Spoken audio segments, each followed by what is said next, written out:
성 빈첸시오 드폴 사제 기념일에 보내드리는 오늘의 강론. 담당의 천주교 대성교구 천안 용곡동 성당 황인기 신부입니다.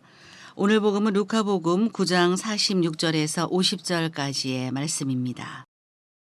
그때 제자들 가운데 누가 가장 큰 사람이냐 하는 문제로 그들 사이에 논쟁이 일어났다.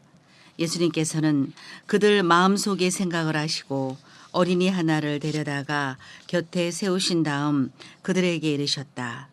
누구든지 이 어린이를 내 이름으로 받아들이면 나를 받아들이는 것이다. 그리고 나를 받아들이는 사람은 나를 보내신 분을 받아들이는 것이다. 너희 가운데서 가장 작은 사람이야말로 가장 큰 사람이다. 요한이 예수님께 말하였다. 스승님, 어떤 사람이 스승님의 이름으로 마귀를 쫓아내는 것을 저희가 보았습니다.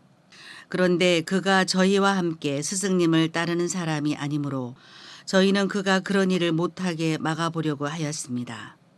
그러자 예수님께서 그에게 이르셨다. 막지 마라. 너희를 반대하지 않은 이는 너희를 지지하는 사람이다. 대전 가톨릭 평화방송 애청자 여러분 안녕하십니까? 성 빈첸시오 드폴 사제 기념일입니다. 요한복음 19장에서 빌라도는 예수님을 데려다가 채찍질하게 한 다음 가시나무 관을 씌운 채 군중 앞에 세우고 말합니다. 보시오, 이 사람이요. 사람들은 볼품없고 처참한 인간 예수님을 봅니다. 피범벅인 그분의 상처를 봅니다. 요한복음 20장에서 제자들은 부활한 예수님의 상처를 보고 기뻐합니다.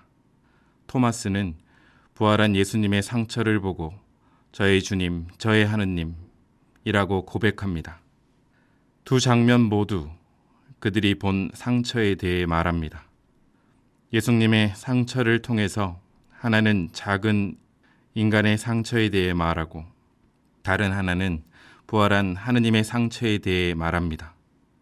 이 상처가 가장 작고 볼품없고 비참한 인간과 위대한 하느님을 연결시킵니다. 너희 가운데 가장 작은 사람이야말로 가장 큰 사람이다.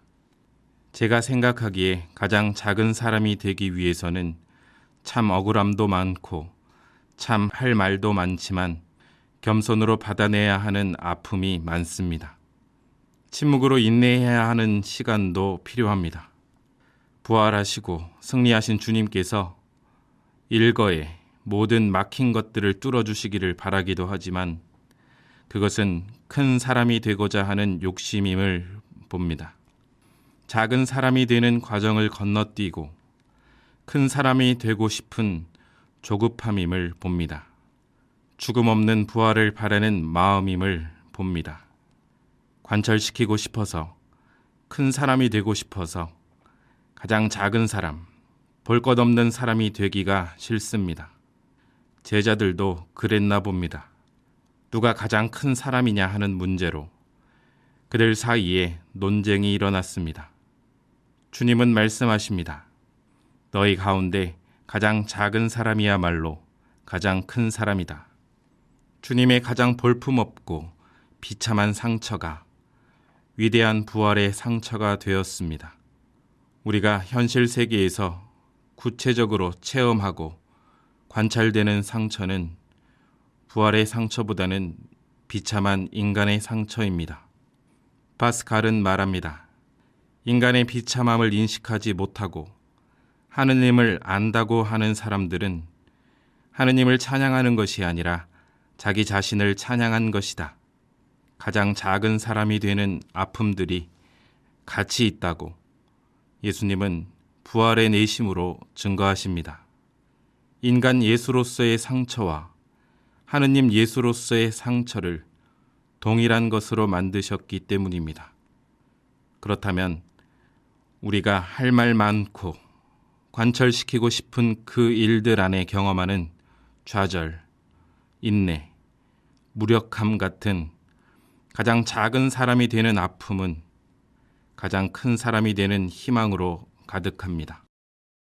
오늘의 강론, 지금까지 담당의 천주교 대전교구 천안 용곡동 성당 황인기 신부였습니다. 내일도 황인기 신부의 강론이 계속됩니다.